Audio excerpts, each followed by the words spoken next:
28 નિર્દોષ માનવ જિંદગીઓ હોમાઈ જતા રાજ્યભરમાં ઘેરા પ્રત્યાઘાત પડ્યા છે। ત્યારે રાજકોટની ઘટના બાદ કુંભકર્ણની જેમ ગાઢ નિદ્રામાં પોઢેલું પાલનપુર નગરપાલિકાનું રેડિયા તંત્ર સફાળું જાગ્યું છે। પાલનપુર નગરપાલિકા દ્વારા ફાયર સેફટી મુદ્દે ડીસા હાઈવે પરના 2 મોલ, એક હોસ્પિટલ અને એક ક્લાસીસને સીલ મારવામાં આવ્યું છે। ત્યારે ડીસા હાઈવે પર આવેલા વન સેન્ટર અને ઓશિયા મોલ, ગુરુ ઓર્થોપેડિક હોસ્પિટલ, સંકેત ઇન્ડિયાના બેઝમેન્ટમાં ચાલતા ક્લાસીસમાં ફાયર સેફટીના સાધનોનો અભાવ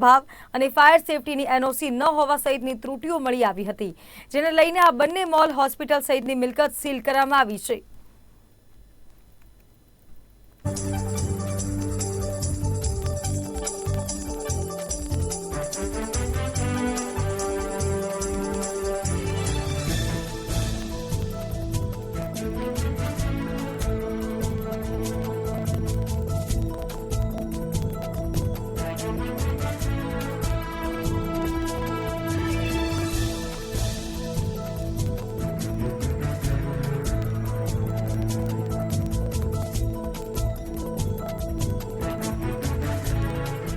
બન્યો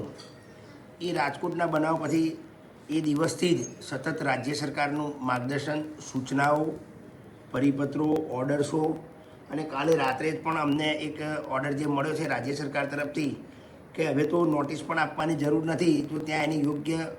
સિસ્ટમો કાર્યરત ના હોય તો એની ઉપર સીધી ફોજદારી કાર્યવાહી કરીને પોલીસ ફરિયાદ કરવાની છે।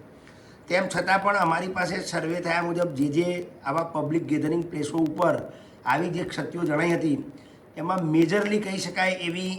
એક ઓશિયા મોલ કે જ્યાં સતત પબ્લિક આવતી હોય છે, એની 2020ની રિન્યૂ થયા વગરની એનઓસી હતી, તેમજ એની સિસ્ટમ આજે પણ કાર્યરત નહોતી અને ત્યાં પણ ઓર્ગેનિક માલ, ચોખા, તેલ આવું ગોડાઉન ભરેલું હોવાથી ત્યાં આગ લાગવાના સંભવ અને લાગ્યા પછી બુઝાવવા માટે પણ ખૂબ મોટી તકલીફ પડે એવી પરિસ્થિતિ હતી, માટે એ મોલ સીલ કર્યો છે।